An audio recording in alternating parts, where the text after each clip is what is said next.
Hello and welcome to a brand new episode of Black, White, and Red All Over. I'm Victor Dandridge. Brian Seymour. This is about to be my most aggressive show Yes. in like the longest time. Because you have incredibly strong feelings about a couple particular books that we read this week.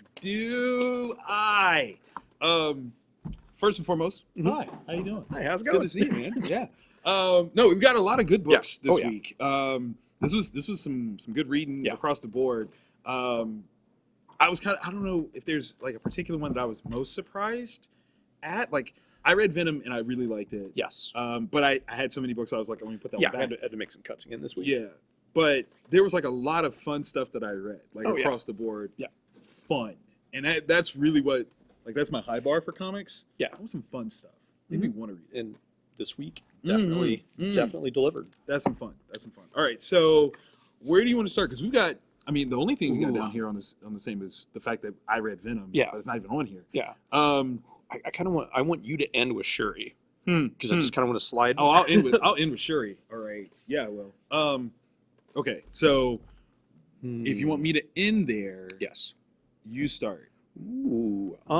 Let's go. Well, we talked about Venom. Okay. Donny Cates, Ryan Stegman. Yes. Venom number 11. Mm-hmm. So it picks up with Eddie Brock is being tested out for some stuff. Yes. Yes. Cancer specifically. Right. And the really super cool part of the book for me was the interaction between him and the symbiote.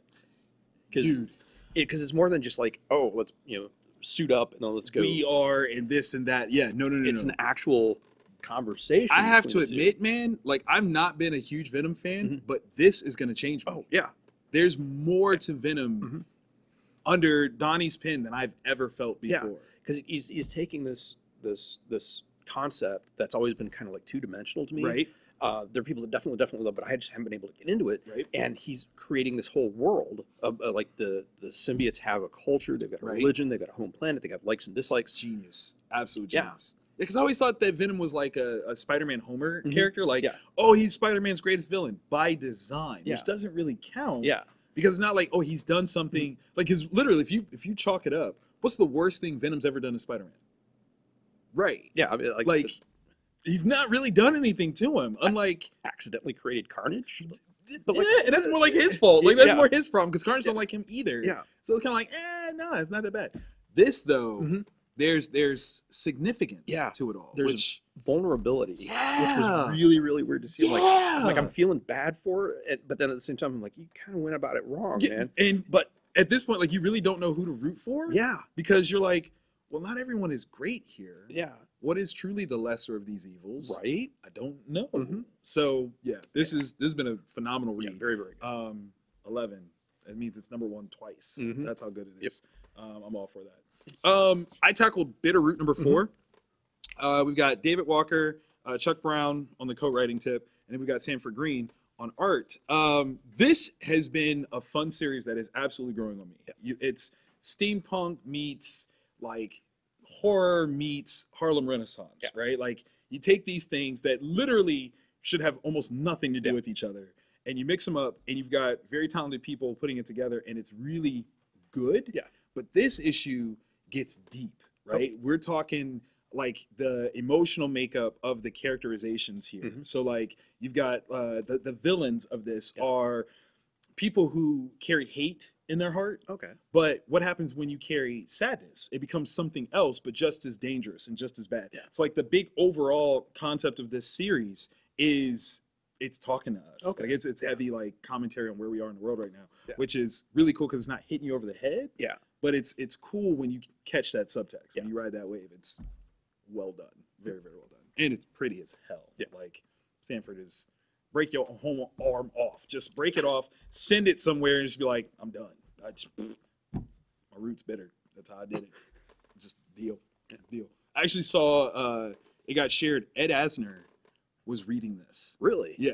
And of course, like, everybody's like, oh my God, Ed Asner. I was like, oh my God, Granny Goodness is reading your series. Because I'm sorry, that's who Ed Asner will always be for me, because he's perfect as Granny Goodness. Yeah. So I was like, I mean, if he gives that book to the Female Furies, you're in there. Like, boom, it's done. Fantastical. Awesome. What else you got, man? All right, I'm going to go with high level. Okay. New Vertigo title. Rob Sheridan, Barnaby Bodega, Romulo Fajardo Jr. I can't even speak. I mean, there's a lot of big name folks there. Yeah. And it's this really cool, like, I'm assuming it's some kind of post-apocalyptic world. But there's areas that are really crappy to live in. Okay. And then there's this other place, the high level, where people go and they try to ascend, and which is kind of this religion they've built around it. And like shuffling off like the flesh and kind of like getting cybernetics and stuff. I dug it, and it's got this kind of twist at the end where there's something that can stop all the different factions from fighting, and this person that has to take this job to get this person across from one point to another. Very, very cool. I dug it. I'm looking forward to issue 2. Are we like? Have you seen the movie Elysium with Matt Damon? Kind of like that vibe. Okay, all right. But with what was the Vin Diesel movie that was like cyberpunk? Babylon AD. Yeah. Ooh. Those two things kind of combined. Ooh. Yeah. I enjoyed both of those. Yeah. So definitely. Okay. I'm very happy it was recommended or requested by one of our reviewers. Nice. Yeah. Good call on that one. That's high end. I did Avengers number 15. Yeah, this is such a cool concept. What Jason Aaron's doing with this. The Avengers versus vampires. Okay, like my 10-year-old self is like, why has this not been done? Right? Why has this not how is it that like literally the Avengers have been around since the 60s, and Jason Aaron, because it's Jason Aaron, clearly, obviously, can find new stuff. That's already been there. Like, it's not like he had to create, like, hey, you know what the Marvel Universe needs? Vampires. Dracula has been around for evs. For evs. This is perfect. I am terrified of the teams that they're going up against. Apparently, in previous issues, something went really wrong with Robbie Reyes. Yeah. It did. It went wronger. Here. Oh, yeah, I haven't read it yet, but I can't imagine. Like, because the way the last issue ended with that person walking in and asking for asylum. So good. So delicious. You talk about, like, okay, Black History Month, y'all. So we thought it was cool when Luke Cage joined the Avengers. Yeah. This person, I'm like, yo, this is a whole nother level here. Yeah. I don't even know. That's, he's got the right power set. He does. Like, he literally like he's got a place. Like, it's one of those things where, again, you're like, well, that's weird, but not wrong. Right? Not wrong at all. So this is gonna be a fun arc. I don't know if he's gonna stick around the whole time. I don't know. I hope. I do too. Because his personality just melds in there so amazingly. What happens when him and Thor go drinking? What happens? Right? Who gets drunk first? Do either one of them get drunk? Yeah. If they get into a bar fight, how does that end? I would love that moment. Somebody make that happen, please. It could be Jason Aaron. It could be me if you guys need somebody to write for you, because I'll do that in a heartbeat. One of the things he does, writing. Right. Okay, what you got over here? It's my last of the honorable mentions. Conspiracy, the Denver airport. From Zenescope. All right. So I was wondering why in the world we were talking about the Denver airport again, and now it all makes sense. Yeah. Okay. All right. So this is their mini series that centers around different conspiracy theories, and each issue is its own specific one. And this one, they talk about the Denver airport, which, as we all know, is a secret installation that the Illuminati will be using for when the end times come, and they'll be hidden and safe there. All right. So in this one, it takes that, and there's a character that's their senator, and she's applying for a position of the higher ranks of the Illuminati.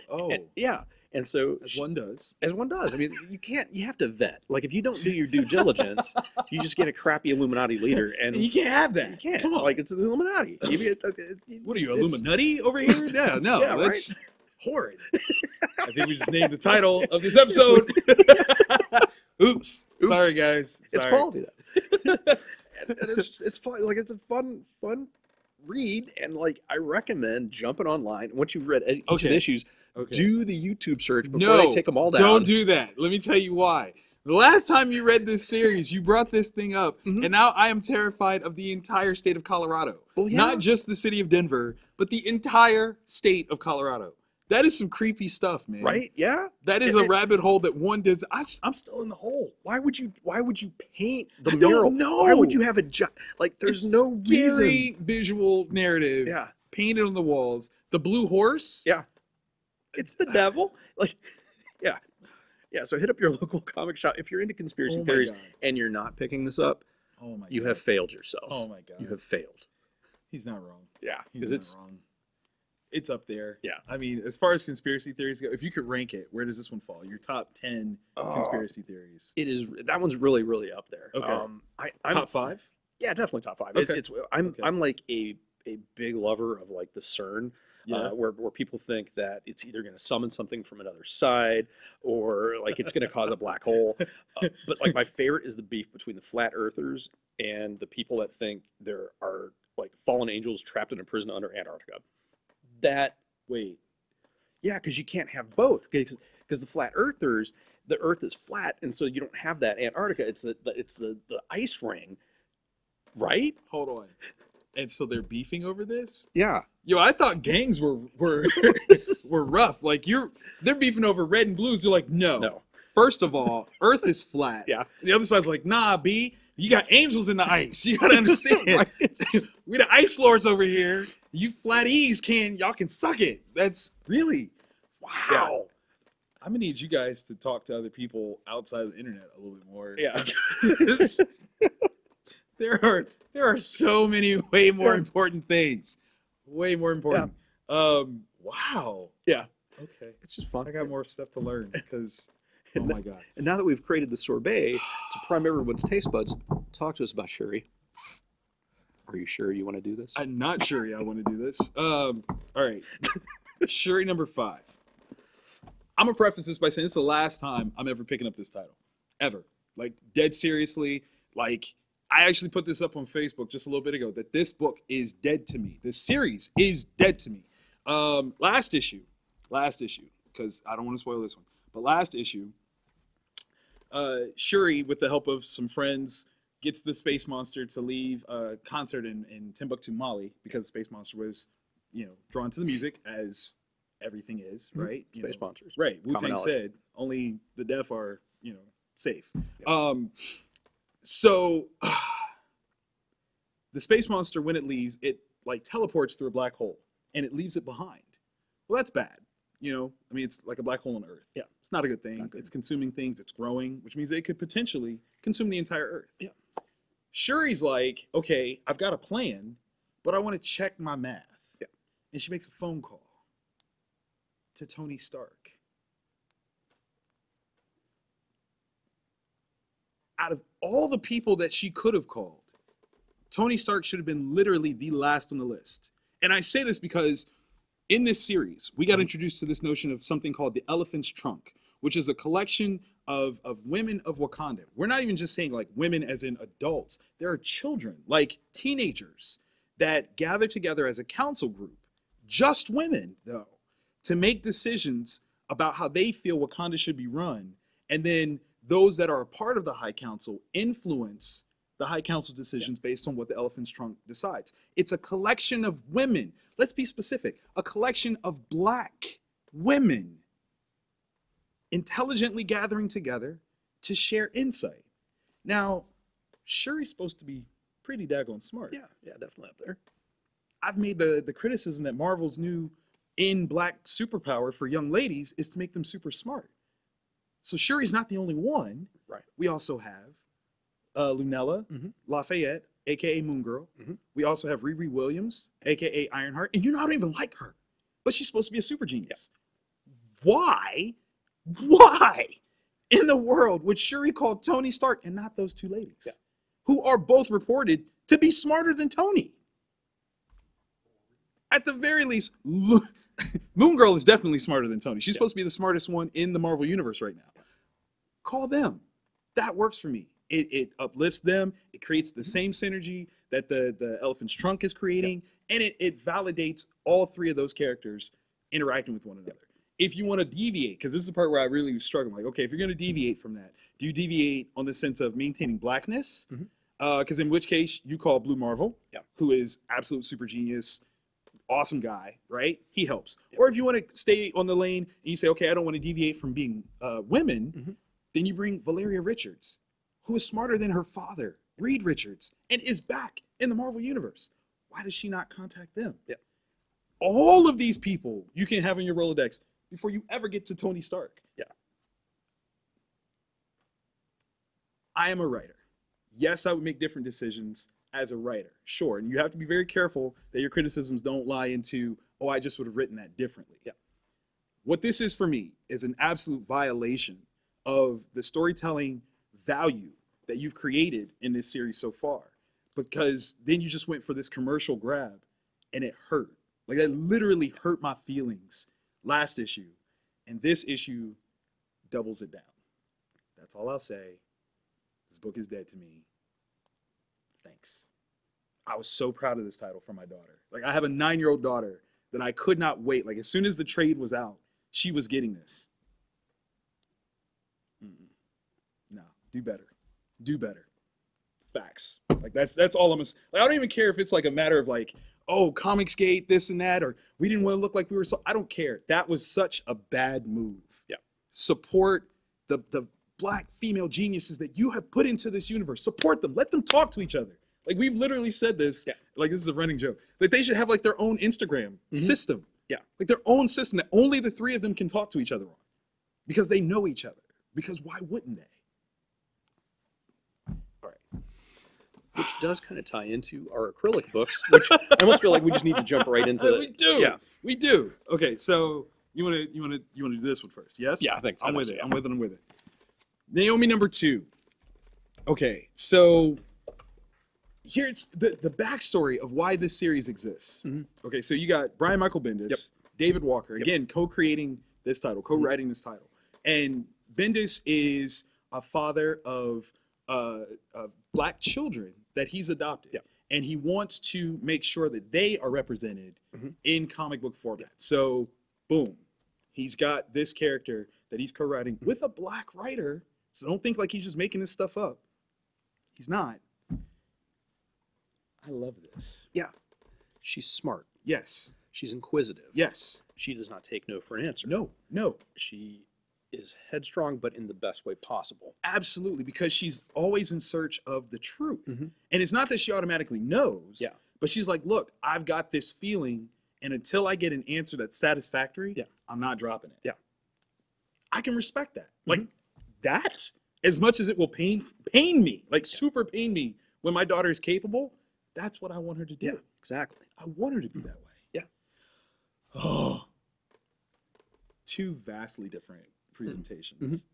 I love that this world is so real. Like, I'm really curious okay, so I'm going to Portland this weekend, and I'm curious if I could walk through any of the neighborhoods that we see here. Yeah. Like, if this is a real legitimate place. Yeah. That's how real it feels to me. Yeah. Because, I mean, it's super believable. Like, you could walk down any sidewalk, and then there's the mechanic shop. And I believe in it. Totally. Art-wise, it's fantastic. I always forget the artist's name, and I gotta do better than that. Jamal Campbell. Yeah, Jamal Campbell. Yeah. Solid stuff. I mean, the energy that he puts in when he gets to cut loose. There's a couple of scenes in here where he gets to cut loose. If those aren't made into posters, I'm fighting somebody. Yeah, because it's right there. That's the one splash page. Yes. I've got 2, because the prison one. Oh yeah. If that's not made into a poster, I'm fighting somebody. Yeah. Those are gorgeous. Those need to be, like, when they do 2nd and 3rd printings, take those pages out, make that the wraparound. There you go. I'd pay top dollar for that. Yeah, absolutely. It's amazing. Absolutely.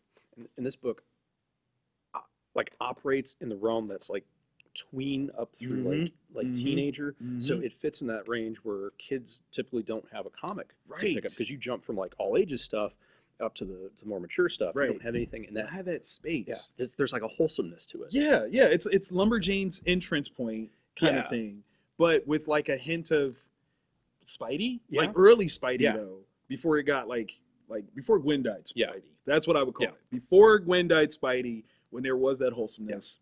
There you go. I mean, I guess you could say, like, if you like Miles Morales, that'd be a fair. That's a clearly there's a connection. Yeah. There's a connection. Because Bendis created Miles. He did. Bendis also created Riri. He did. And again, I'm not a fan of Riri. Like I'll tell Bendis that too. I'm not a fan of her. But still should get a call for 27. Yeah. I mean, like that's something I don't know. Like the Marvel universe is not it's very small on Earth. Like everybody's connected with everybody else. Like if you can get you're the princess of Wakanda. If you cannot get the phone number of come on. Yeah. Like I don't even think like no, I just can't. I cannot fathom a reason. No discernible choice as to why this would be the case. Yeah. Other than maybe if editorial was like, we don't want you to do that. We need you to tie in Stark. Then I would be like, well, Riri has Stark tech, and that's how we're going to tie in Stark. Like, I would find a way. Yeah. Because that's the more sensible thing. It's literally the thread that you've already started, and now you've totally abandoned it. For what? Let me get off my high horse. Yes, because we've got one book that's like super over the top fun, and then this one that's also like this really cool high concept. Can we talk about this? Definitely. AfterShock Comics, Phil Hester, Ryan Kelly. Stronghold #1. Yep. Such a cool. The previews that we had gotten up to this point, like, had me interested. Yeah. I'm fully invested in this story. Yeah.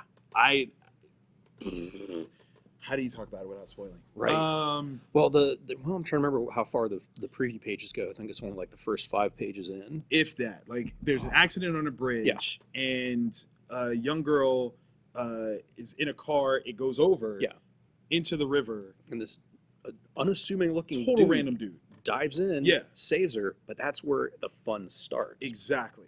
Because stuff. Yeah. And we can't get into it without spoiling, but like, think of, okay, what in your opinion, like if you were a bystander and you saw that happen, I would think the dude is dead. Right. Like totally and completely. Yeah. And I would feel a certain kind of way because of that. Like for sure. The way this story plays out, that is such a, like, not even a tip of the iceberg, because this is so much bigger than that moment. Yeah. It's nuts. Yeah. Because it isn't just that dude's journey to find out who he is. Right. It's this massive world that's been built out. The ramifications of it. Yeah. Like, that's the part where I'm like, well, wait. Do we know that the good guys are the good guys? Like, we certainly can't. Yeah. Because anything that we do would be based off of, like, this what they say the future. Yeah. Exactly. So, and literally the female protagonist that we are following, does she count now as a villain for what she's done? Right? Is it part of that group instead of the other one? I mean, if what the outcome is supposed to be, her instigation of that would fit. You're a horrible person. Yeah. Like, horrible. Because what he did after they put that revelation, I don't know that he didn't enjoy it. Oh, I think he did. Yeah. Oh, I think he was like, oh, is that what that feels like? Yeah. Oh, we stretching that out. Yeah. Yeah. It's one heck of a first date. I tell you what, man. I mean, there's a lot of stuff that was going down. I was like, yo, where is this first date going? This is. I find. Oh God. Okay. Well, yeah. All right. That's cool. That's cool. Wasn't ready. Neither were they. That was. pretty much. Like they rolled up. They thought it was going to be business as usual, and then nah. You learned today. You talk about fun. Let's get to back to enjoying comics. Yes. Sharkey #1. Sharkey the Bounty Hunter. Yes. #1. Very important. Mark Miller, Simone Bianchi. First of all, this book is pretty. It is like Simone can draw. Yes. But it's almost distractingly pretty. Yeah. Like you can't read it almost as a narrative because you just want to look at the pictures. Yeah. That's dangerous, man. Like that's when you're just like, ooh.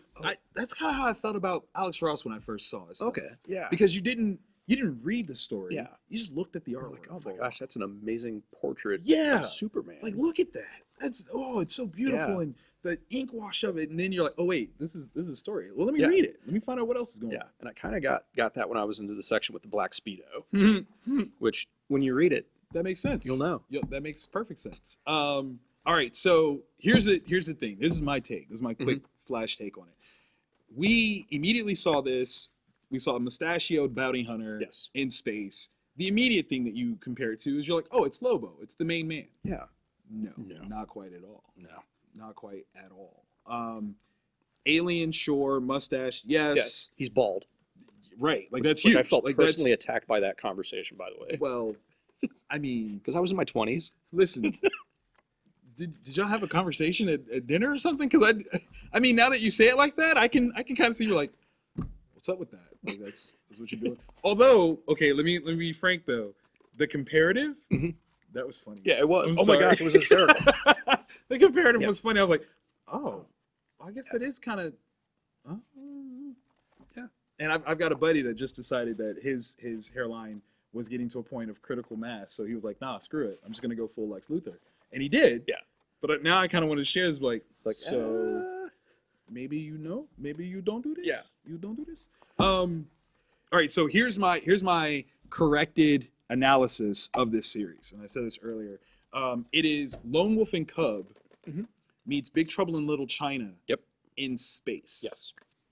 That's yeah. Now, if you can reconcile what I just did to you, then you will enjoy this. Yeah. If you can't reconcile what I just did to you, you got a couple of movies that you need to watch, a few books that you need to read, Yep. and then you can enjoy this. Yes. That's Because you will be missing out otherwise. Yeah. Everything happens in phases and stages, so Yeah. you gotta get there. But Are you looking for a foul-mouthed bounty hunter, like Han Solo-ish rogue with a chip on his shoulder? Han Solo, or would you? What's his name from Spaceballs? Because I feel like that he's is close. a little. Yeah. Oh my god. Lone Star. There he is. Yeah, Yeah, a Lone little Star. Lone Star. A little more of that. Yeah. Maybe. Yeah. There's romance. There is that. There's that. There is that. I feel like that's gonna come back later. It's and got to gonna come be back. So Yeah. hilarious. Because oh my god. Yeah.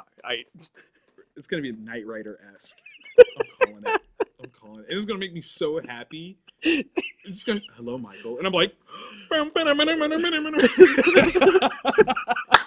It's gonna be amazing. Okay. Real, very serious. Yes. Very serious moment. I want to know what that other person did for those bounties. Oh, with the. I need to know. Like I want a list. The level of technology required Is- to make it work. That's what I'm saying. You got it. Your level of dedication. You want that bounty. You want that bounty. Yeah. This isn't like.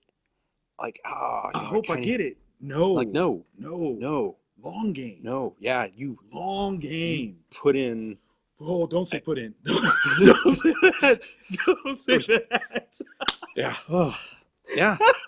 Yeah. Because I wondered the same thing. I'm like, oh, it's wait. Wait. Whoa. Hello. Hi-yo. Oh. And I mean, the statement is there. Like, you get the job done. Yeah. That's. And if that person's willing to do that for that, when the stakes are higher, because I think there's going to be a race. There's going to be a competition. Oh my god. Oh wait. Two Okay. completely Hold on. clashing personalities. Hold on. So you just told me that I need to sprinkle in, like Cannonball Run. Yeah. On top. Oh. Yeah. Because what they're going after. Oh, you can't even talk about that. Yeah. Right. Just Okay. pick up the book. Get the book, man. Oh. Get it. It's classic. Oh. Oh my god. I didn't even think about the Cannonball Run piece though. Yeah. Because those two people are going to be going after like someone that is probably Yeah. Oh crap. That's a little bit of Smoking Aces in there. Such a fun read. Smoking Aces. Yeah, such a fun Damn it. read. Like I just loved it. Okay. So Yes. that's our visual. Mhm. Smoking Aces with like Thanos as a visual in there. Yeah. I want to see that. Did any of these now? Because I'm also going to have to go through Reborn. Yeah. Like, did any of these Oh characters my- appear in Reborn somewhere in the back? We just don't know. If that's the case. And I'm not even like I can't. That's Good times, I want to know that for Magic Order as well, right? actually, if I'm being honest. Oh my god. I'm about to be scouring pages Right? like a historian. This is about to get really Yeah. embarrassing in my house. Yeah. My children are like, Dad, we're hungry. Shh, shh, shh. Daddy's learning. We are scouring the tomes. in issue 56 of the conspiracy comic is how the Mark Miller world all fits together, and you're like, yeah, but if you hold this issue up and place it this way against another one, you can see that the names line It's up. there. Now bring me more Frogurt. Let's go. I needs it. Yeah, that was fun. Yeah, dude. it was amazingly so. All right, so okay, Mhm. serious question. Yeah. Who is your top fan pick to play Sharkey? Oh, to play Sharkey. Yes. Ooh.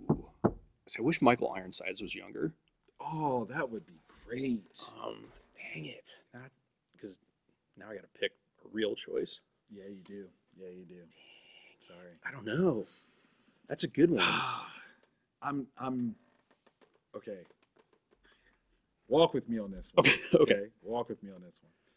It's a range. Mhm. It's either Michael Rooker. Ooh, another good one. Thank you.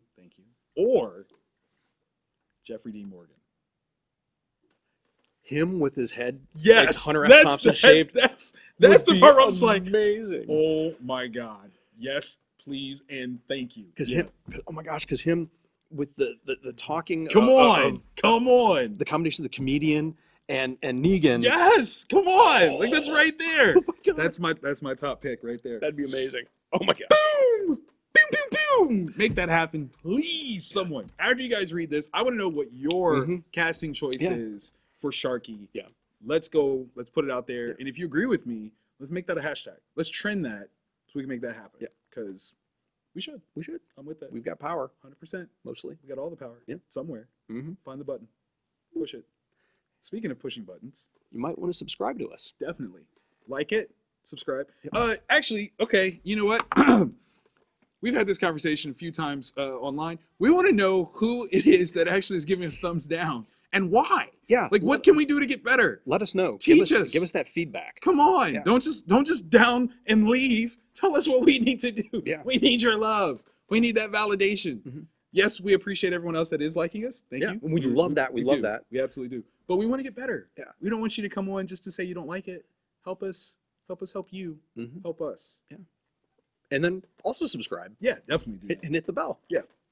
And if that's like your, rebuttal for having subscribed Mhm. is you're just constantly gonna dislike us. All right, well that's cool. Yeah, That works for me. yeah. Your contention, contrarian ways is it's kind of cute. Mhm. We like it. Yeah, it's attractive. Yeah. Would you do that thing again? That was just for you.